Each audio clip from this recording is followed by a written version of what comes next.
다양한 분야의 명사를 초청해 삶의 지혜를 들어보는 시간 지혜다락방. 안녕하세요. 저는 아나운서 김희진입니다.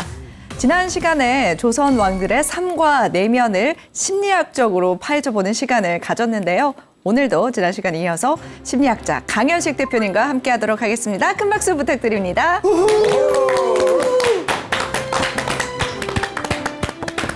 조선 역사에서 충격적인 사건이죠.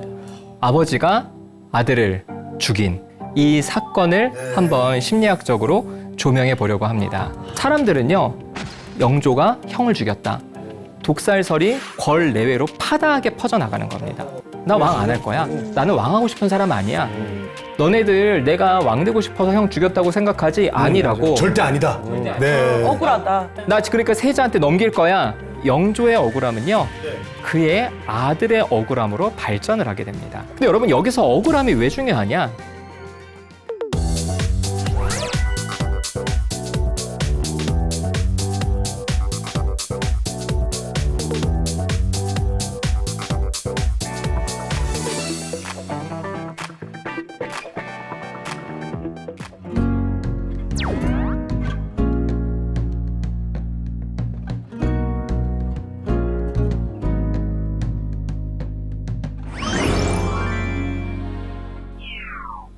안녕하세요. 강현식입니다. 반갑습니다.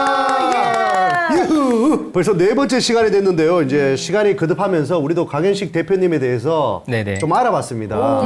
그냥 알아본 건 아니고 저희도 국정 끼고 일하거든요. 국정화. 그러니까 대표님 의외로 책을 굉장히 많이 쓰셨더라고요. 와, 제가 알기로는 지금 상담도 해주시지, 강연도 하시지, 그러니까. 책까지 이렇게 쓰고 계신데 이 원동력은 도대체 어디서 나오는 겁니까? 제가 하는 여러 가지 일들에서 제가 가장 중요하게 생각하는 것은 네. 재미, 흥미, 자발성입니다. 그거는 이제 내용에 나와 있는 거 원래는 돈 중독 아닙니까? 숙종을 본받으세요! 저희 동시에 아니, 저기 나오신 강연자분께 이렇게 화내지 마세요. 아, 죄송합니다. 네, 국정 끼고 하다 보니까 조금 죄송합니다. 뭐 자꾸 껴. 네, 대표님, 저는 사실은 이제 또 마지막 시간이잖아요. 너무 네네. 아쉽기도 하고 너무 맞아요. 재밌게 들어가지고 이렇게 섭섭하기도 한데요. 오늘 그 지난 시간에 알려주셨던 것처럼 마지막 주제 한 번 더 알려주실 수 있을까요? 네. 자, 오늘은 예. 굉장히 조선 역사에서 충격적인 사건이죠.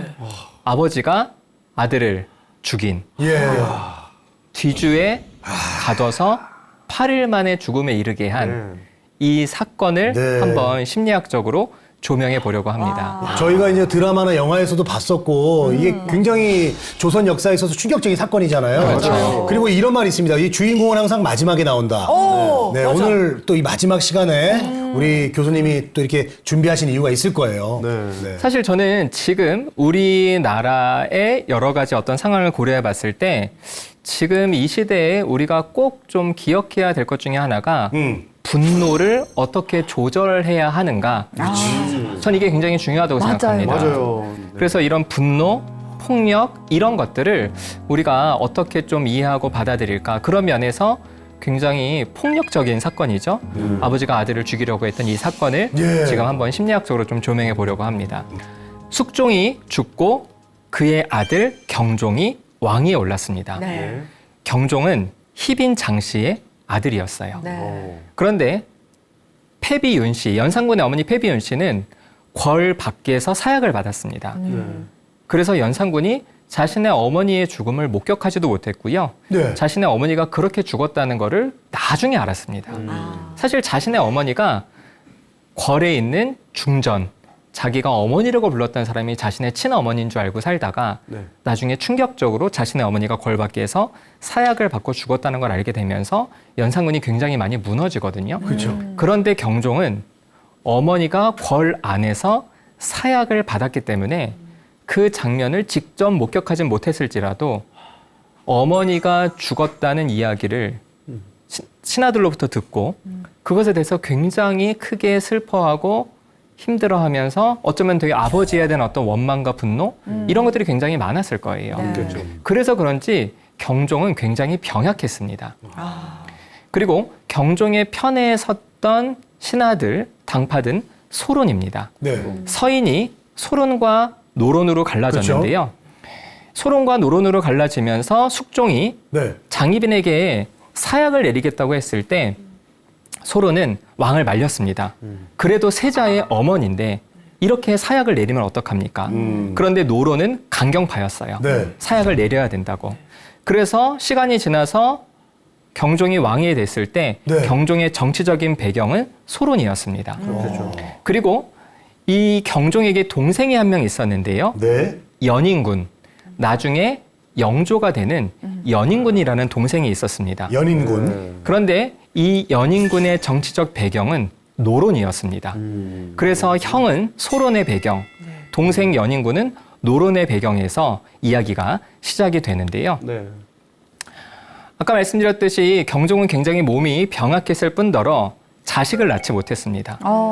그래서 경종이 왕위에 오르자마자 노론 세력들이 경종을 압박합니다. 전하, 후사가 없으니 동생을 세제로 책봉하십시오. 동생으로. 자, 여러분, 보통 우리가 세자라는 말은 알잖아요. 네. 그렇죠? 그런데 세제라는 말은 네. 이전에도 없었고 이후에도 없습니다. 그러니까 저 처음 봐서 저 처음 들어봤어요. 그렇죠. 문경 세제만 알고 있거든요. 네. 저는 세탁할 때 세제만. 그렇죠. 오탄 줄 알았어요, 진짜. 네. 네. 제가 쉽게 말해서 후계자가 될 동생이다. 보통 이제 자식을 세자로 삼는데 그런데 이제 세제로 삼으라고 한 겁니다. 세제로. 세제. 야. 근데 사실 조선 역사에서 형을 이어서 아우가 왕이 된 경우가 아예 없는 건 아닙니다. 그렇죠. 네. 그러면 조선의 2대 왕 정종, 종종. 3대 왕이 누구죠? 태조. 이방원. 그렇죠? 네. 동생이잖아요. 예. 그리고 연산군이 반정으로 물러나고 그의 동생 진성대군이 중종이 됐습니다. 그러니까 동생이 형을 이어서 왕위를 계승한 적은 있지만 이것은 상황상 그렇게 됐던 거지 그렇죠. 처음부터 동생을 후계자로 책봉한 경우는 없다는 겁니다. 그런데 노로는 자신들의 정치적 배경인 연인군이 경종 다음에 왕이 돼야 된다고 생각을 했던 겁니다. 그래서 소로는 반대했습니다. 아직 가능성이 있으니까 기다려야 된다. 그런데 경종은 자기가 생각해도 자기가 아이를 낳을 가능성이 없다고 생각했는지 네. 자기가 왕이 된 지 1년 만에 자신의 동생을 후계자로 책봉을 어머. 합니다. 그래서 경종 울린다 이런 말이 있거든요. 그렇죠. 죄송합니다. 자, 그렇게 동생을 후계자로 책봉하고 난 그 또 1년이 지나서 노론 세력이 경종을 시해하려고 했다라는 역모가 드러납니다. 근데 영조가 진짜 경종을 독살하고 그런 거 아닙니까?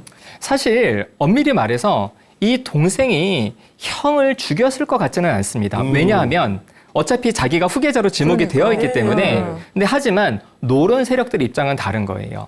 정치적인 갈등에서 언제 자신들이 또 큰 화를 당할지 모르기 때문에 네. 자신들이 밀고 있는 연인군을 빨리 왕으로 삼으려고 했을 수는 있습니다. 네. 그래서 노론이 경종을 시해하려는 역모가 드러나면서 노론 세력이 조정에서 많이 축출이 됩니다. 아이고. 그런데 소로는 뭐라 그러느냐, 경종에게 결국에는 이 역모의 중심에는 연인군이 있는 겁니다. 그러니까 연인군에게도 책임을 물어야 됩니다.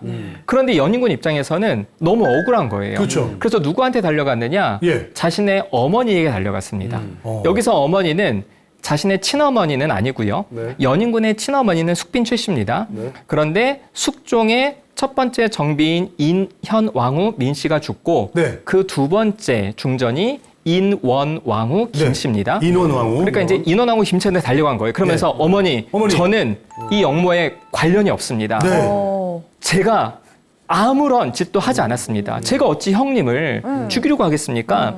그래서 대비가 이 세제를 특별히 보호해줬어요. 그래서 역시. 왕에게 불러서 네. 전하, 동생이 그럴 사람은 아니니 동생은 지켜주십시오. 그래서 경종도 세제에게 책임을 묻진 않았어요. 그리고 나서 2년 후에 경종이 병석에 눕게 됩니다. 아이고. 며칠 동안 시름시름 앓으니까 밥을 못 먹잖아요. 예. 그러니까 계속 기력이 약해지는 겁니다. 그래서 이때 데뷔전에서 인원왕후 김씨가 기력을 좀 차리라고 음식을 보냅니다. 그 음식이 게장과 생감입니다. 그래서 게장과 생감을 수라상에 올리려고 예. 그의 동생 연인군이 주도적으로 병구안을 하고 있었는데요.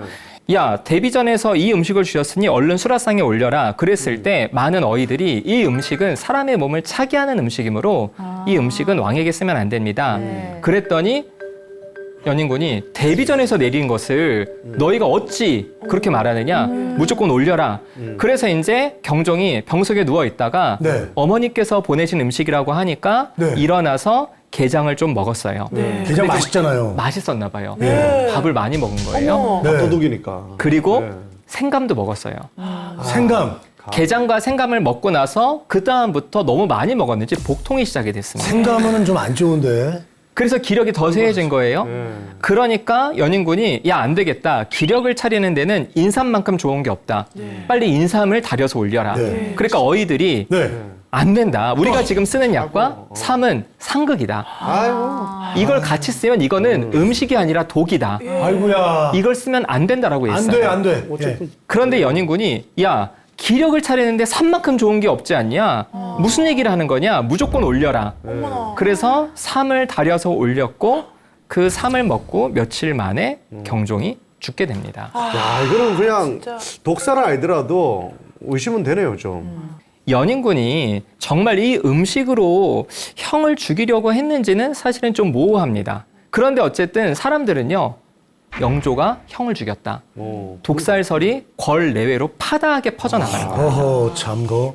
이 독살설이 얼마나 영조를 힘들게 했느냐. 네. 이 독살설은요, 영조의 재위 기간 내내 영조를 따라다녔습니다. 네. 특별히 영조의 자식들이 많기도 한데 또 네. 많이 죽었거든요. 네. 자식들이 죽을 때마다 영조가 형을 죽인 대가로 벌을 받는다. 이런 얘기를 사람들이 계속 하는 겁니다. 아, 끔찍하다. 자, 이 독살설이 퍼져나가는 것을 막기 위해서 네. 영조가 어쨌든 형이 죽었으니까 자기가 왕이잖아요. 네. 자기가 왕위에 올라서 첫 번째로 펼치는 정책을 하나 만듭니다. 네. 그게 뭐냐면 탕평책이네. 그쵸, 탕평책입니다. 여러분 화면에 보시는 이 요리가 뭐죠? 탕평채. 탕평채죠. 예. 그렇죠? 탕평책은 뭐냐? 만약에 영조가 자신의 정치적 배경이 노론들로만 조정을 구성하면 거기서 배제된 소론 세력들 그리고 이미 야인이 된 남인과 북인이 끊임없이 영조가 형을 죽였다라는 이야기를 할 것 같은 겁니다. 그렇죠. 그래서 영조가 사색 당파를 다 궐 안으로 모읍니다. 오. 그리고 자신의 정치적 배경인 노론만이 아니라 소론인과 남인과 북인을 모두 한 자리씩 요직을 줍니다. 오. 그리고 우리가 야, 다 같이 조선을 위해서 일해보자. 이 정책이 바로 탕평책입니다. 탕평채. 그리고 자신이 이 탕평책을 펼침으로써 소위 말해서 각 신하들한테 내가 너네들한테 잘해주지 그러니까 나 음모하지 마라고 사실은 거래를 한 거죠. 그리고 이 정책을 홍보하기 위해서 요리를 만든 게 바로 탕평채입니다. 그때 만들어진 음식이에요. 맞습니다. 와. 신기하네.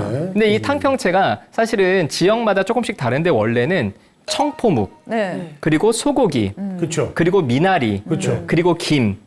요 네 가지가 사실은 탕평채의 기본 재료입니다. 그래서 이 네 가지가 색깔이 다르잖아요. 네. 청포묵은 흰색, 그리고 소고기는 적색, 그리고 미나리는 청색, 그리고 김은 흑색이잖아요. 예, 예. 이것이 동서남북을 가리키는 그런 어떤 색깔들이고요. 그래서 우리 사색당파가 어우러져서 이거를 하자라고 이제 얘기를 한 겁니다. 그런데 사실 이렇게 탕평책을 만들고 네. 탕평채 요리를 만들어서 전국에 홍보를 했다고 해도 독살설은 끊이지 않습니다. 아이고. 영조 4년 때 이인좌가 난을 일으켰습니다.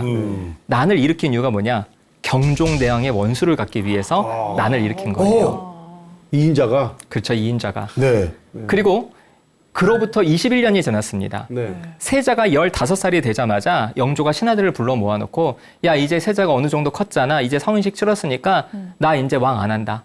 쟤한테 왕 넘길 거야. 선위 교서를 발표합니다. 네. 그런데 왕들이 선의 교서를 발표하면은 신하들과 세자는 엎드려서 선의 교서를 거두어달라고 애걸복걸을 해야 돼요.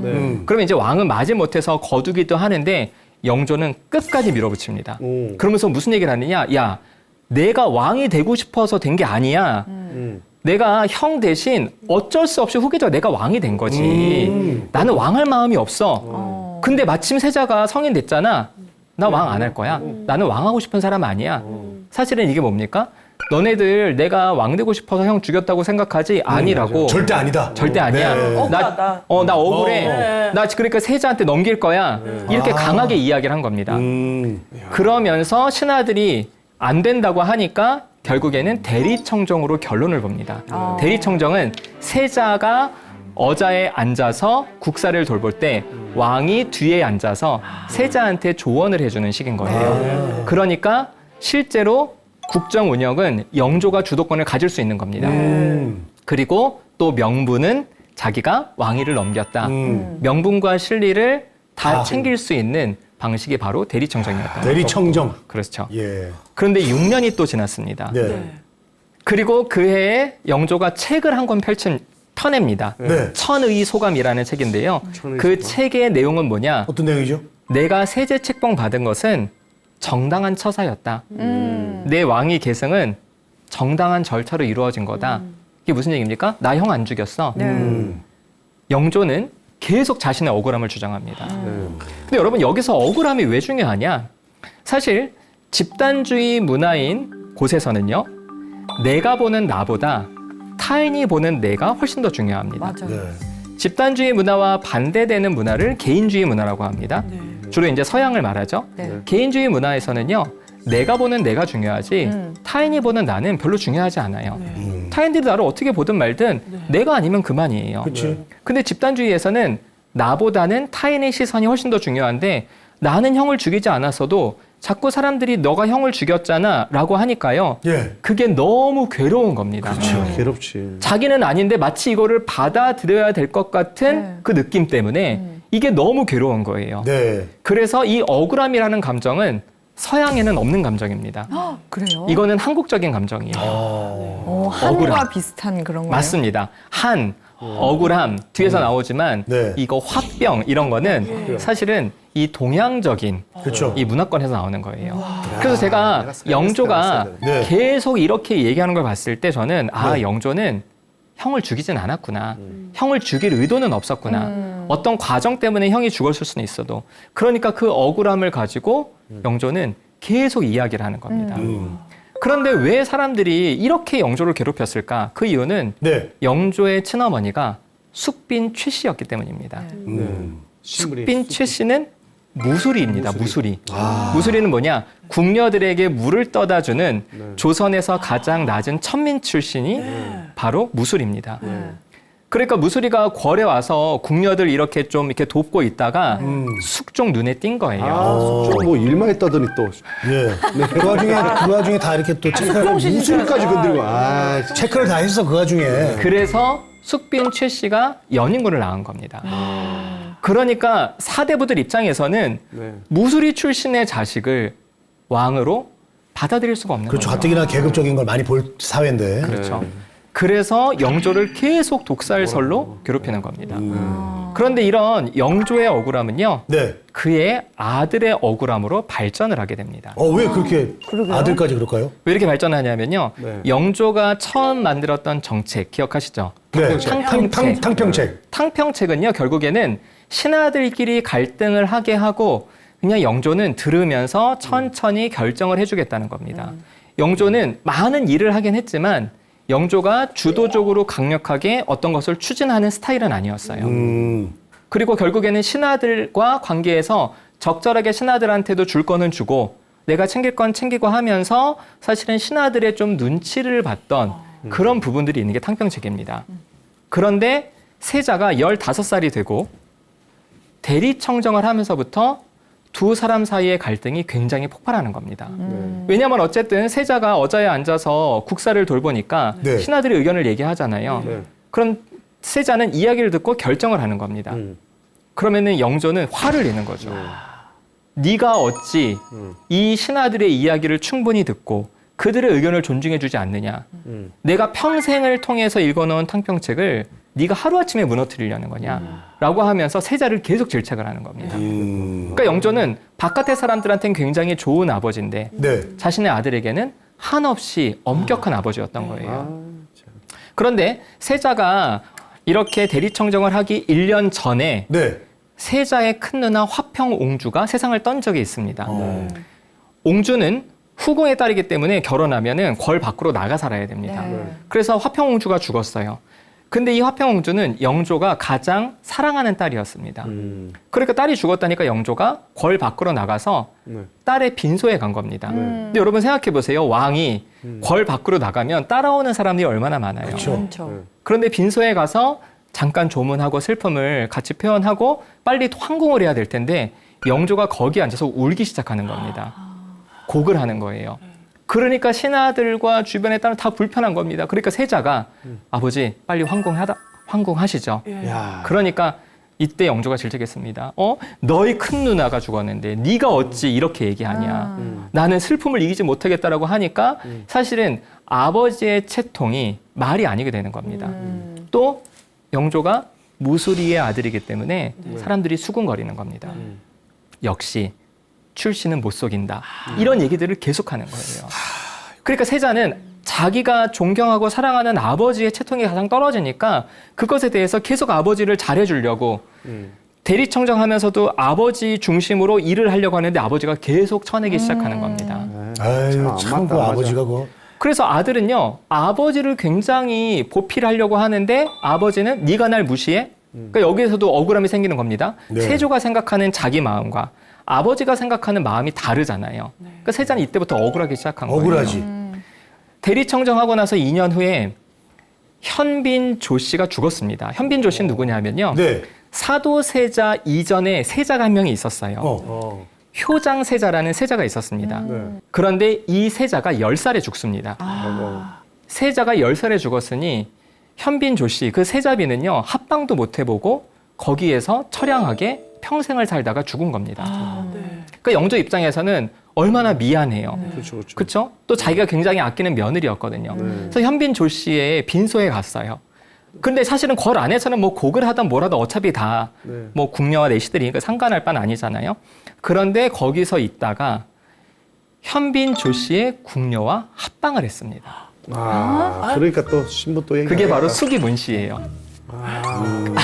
갑자기 슬펐다가 합방을 갑자기 갑자기 합방을 했다고요? 네. 며느리 빈소에 가서 곡을 하다가 곡을 하다가 거기 후궁 거기서 갑자기 거기 있는 궁녀와 합방을 해서 후궁을 하나 만든 아이고, 거예요. 너무 슬퍼가지고. 근데 여러분 이게 세자 입장에서는 어떤 느낌이냐면요. 예. 아버지의 체면이 구겨지는 거는 물론이거니와 아버지가 저렇게 결혼해서 또 자식을 낳으면 또 경쟁자야. 그렇죠. 예. 후계자 구도가 또 어려워지는 또 그렇게 거예요. 되는 거예요. 그러니까 세자는 이거에 대해서 아버지한테 굉장히 강하게 이야기를 합니다. 그리고 세자도 그로부터 몇 개월 후에 자기도 아버지의 허락을 받지 않고 한 궁녀와 또 합방을 하게 됩니다. 그러니까 아버지를 보란 듯이 눈에는 눈, 이에는 이. 그렇죠. 자기도 시위를 하는 거죠. 네. 보여주겠다. 보통 부자가 아니구만. 그로부터 6년 후에 영조의 첫 번째 정비였던 예. 정성황후 서씨가 죽고요.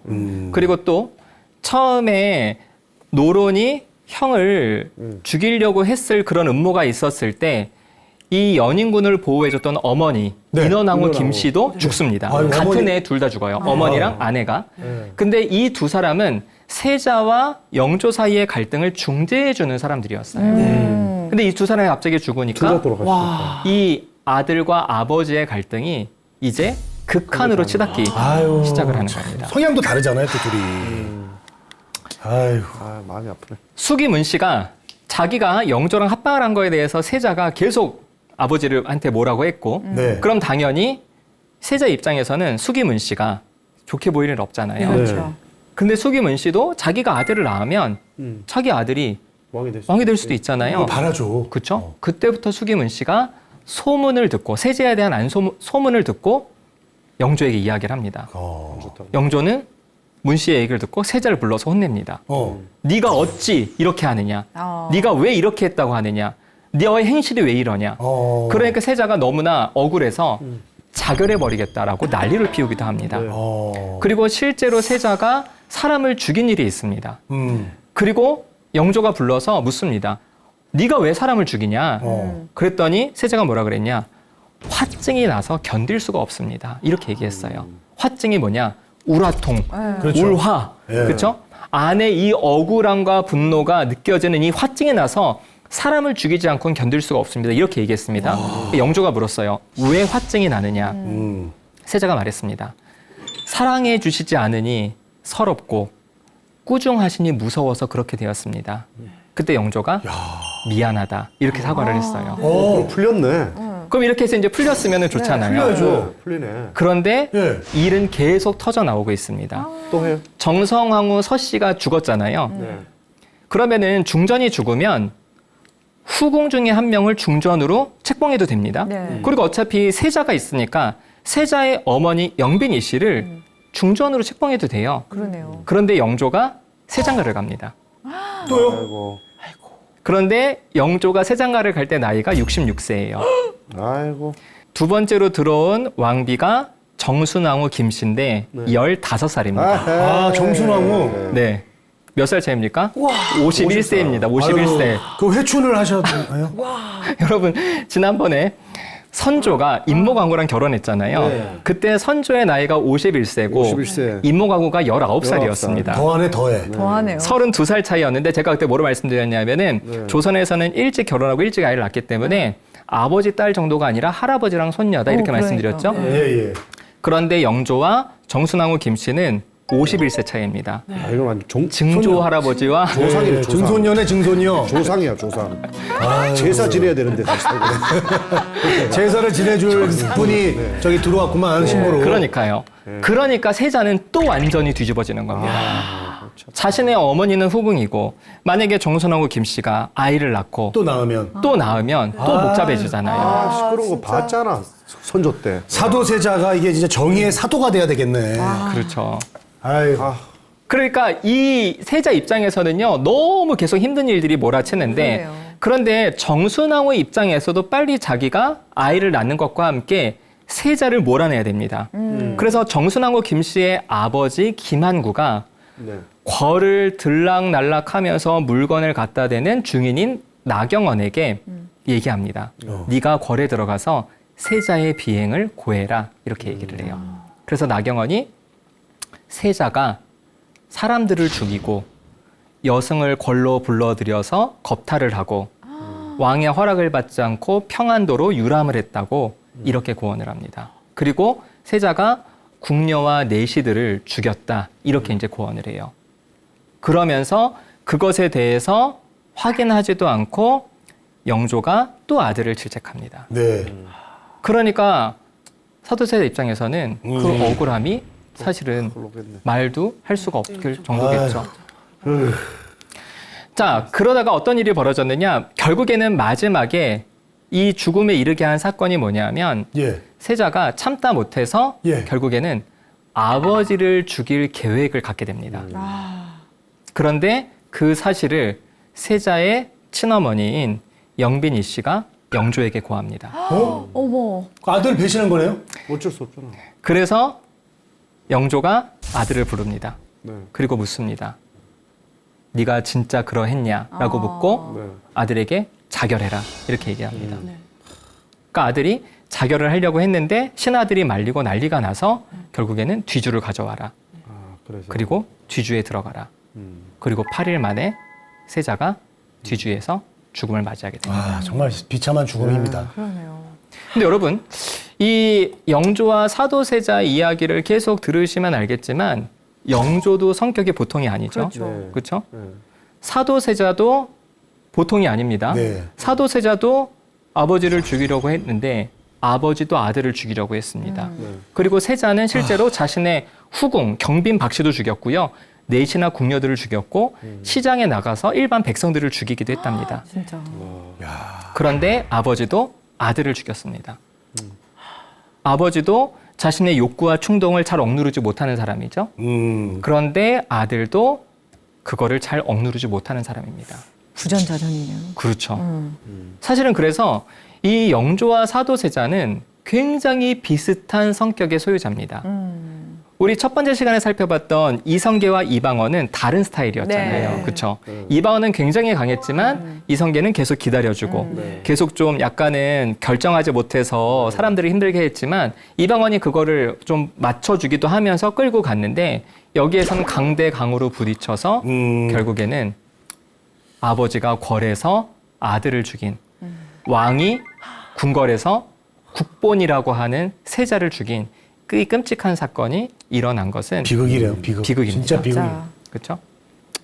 자, 그래서 이 두 사람은 굉장히 닮은 꼴 부자인데요. 네. 이거를 심리학적으로 이야기를 하면은 그림자 개념을 가지고 설명할 수 있습니다. 그림자. 그림자. 어. 분석 심리학을 만든 칼 구스타프 융이라는 스위스의 의사가 있습니다. 네네.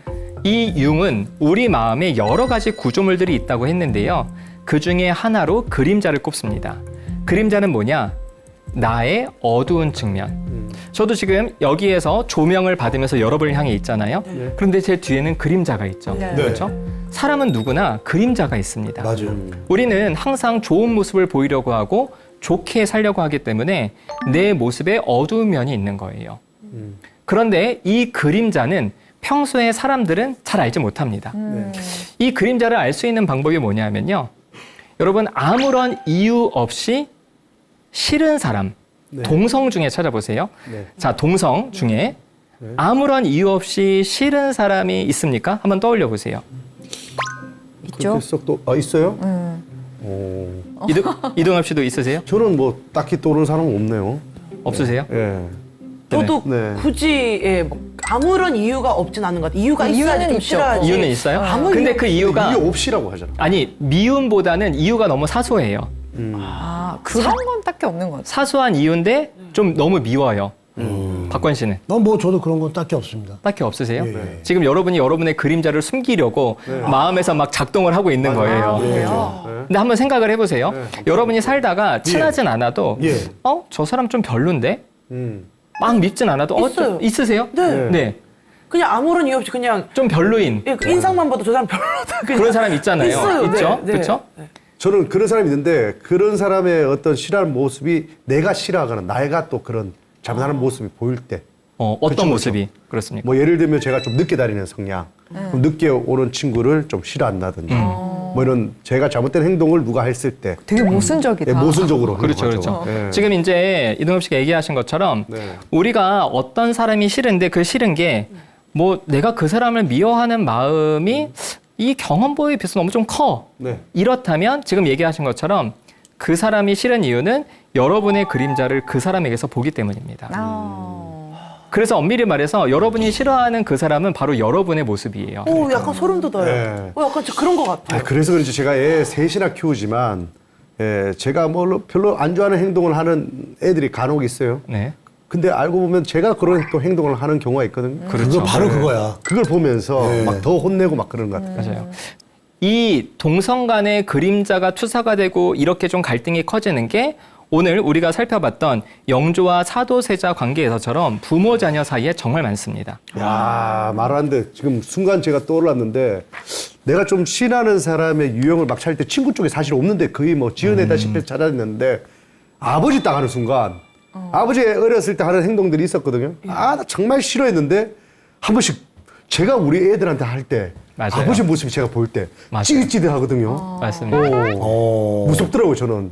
그걸 그래서 알 제가 때. 이렇게 상담을 해보면 어떤 어머니가 오셨어요. 그래서 어머니가 뭐라 하시냐면은 선생님 저는 저희 딸 때문에 너무 화가 난다. 그러니까 뭐가 이렇게 화가 나지? 그랬더니 딸이 친구 관계를 잘 못한다는 거예요. 네. 그래서 자기는 어렸을 때부터 얘가 학교 가서 친구 관계가 안 돼서 힘들어하는 게 자기는 너무 속상해서 네. 굉장히 많이 애를 썼는데도 그게 안 된대요. 너무 예. 힘들대요. 예. 근데 뭐 딸의 친구 관계가 안 된다고 엄마가 너무 힘들어할 일은 사실 제가 보기에는 아니거든요. 그렇죠. 그렇잖아요. 그건 개개인의 몫인 거죠. 근데 이 엄마가 너무 힘들어하는 게 얘기를 좀 듣다 보니까 정말 딸을 막 때려주고 싶을 정도 너무 분노가 난대요. 자기가 옛날 못했나? 그래서 제가 물었죠. 어머니 친구 관계가 어떠셨어요? 이 어머니가 친구 관계가 어려웠던 거예요. 아유. 자기가 숨기고 싶고 자기가 인정하고 싶지 않았던 모습이 동성 자녀에게 딱 투사가 되니까 자기가 자기 모습을 없애고 싶잖아요. 네. 그게 보이는 순간 자식의 그런 모습을 자식 맞아. 혹은 그러면? 자식을 없애고 싶은 거예요. 딱이네, 딱. 그래서 아버지들도 아들에게서 자기가 싫어했던 모습을 보게 되면 이 아들에 대한 분노가 엄청나게 터져나옵니다. 맞아요. 근데 그거를 둘이 똑같다는 걸 누가 하냐? 엄마는 아는 거예요. 엄마는 알죠. 두 사람 똑같은데 그렇지. 똑같은데 그것 때문에 미워하는 거예요. 우리 엄마도 네 애비랑 똑같아 이 말을 한 1000번, 1000번 한 거 같아. 아유, 네 애비랑 똑같아. 그래서 결국에는 내가 미워하는 저 사람의 모습은 저 사람에게 원인이 있는 게 아니라 나한테 원인이 있다는 거예요. 그러니까 우리 와이프가 혼내도 나하고 똑같이 생긴 걔한테만 혼내더라고. 융이 뭐라고 얘기하냐면요. 융은 그림자와 화해하라 그럽니다. 그림자야. 그림자와 화해하라고. 그럼 어떻게 화해하느냐? 내가 빛을 향해 있기 때문에 그림자는 당연히 있을 수밖에 없다는 겁니다. 내가 사람들한테 좋은 모습 보이고 내가 성공을 향해서 나아가고 내가 사람들과 잘 지내려고 하면 할수록 예. 내 이면의 그림자는 더욱더 강해지니까 이것도 내가 바라는 모습의 다른 면이지 별개가 아니다. 그렇지. 그래서 이거를 끌어안고 자기 모습을 인정하라는 겁니다. 네. 자, 그래서 여러분, 네. 제가 이 강의 시작할 때 지금 우리 시대가 분노의 시대라 그랬잖아요. 네. 그래서 따지고 보면은 우리가 굉장히 큰 화가 나는 사람은 사실은 나이가 숨기고 싶어하는 어떤 모습이 다른 사람에게 드러날 때 그 화가 주체가 되지 않는 겁니다. 그래서 그 사람을 미워하고 공격하기보다는 내 안에 있는 내 마음을 잘 돌봄으로써 네. 그 사람과의 관계를 조금 다르고 새롭게 서로의 마음을 나누는 관계로 될 수 있지 않을까 생각하면서 오늘 강의를 마치려고 합니다. 와, 심리학 강연 같기도 했고 또 역사학 강연 같기도 했던 이 4주간의 강연 잘 들어보셨는데요. 지혜 다락방 오늘 여기서 마무리하고요. 다음 주 이 시간에도 알찬 강연으로 찾아뵙도록 하겠습니다. 함께 해주신 여러분 고맙습니다. 안녕히 계세요.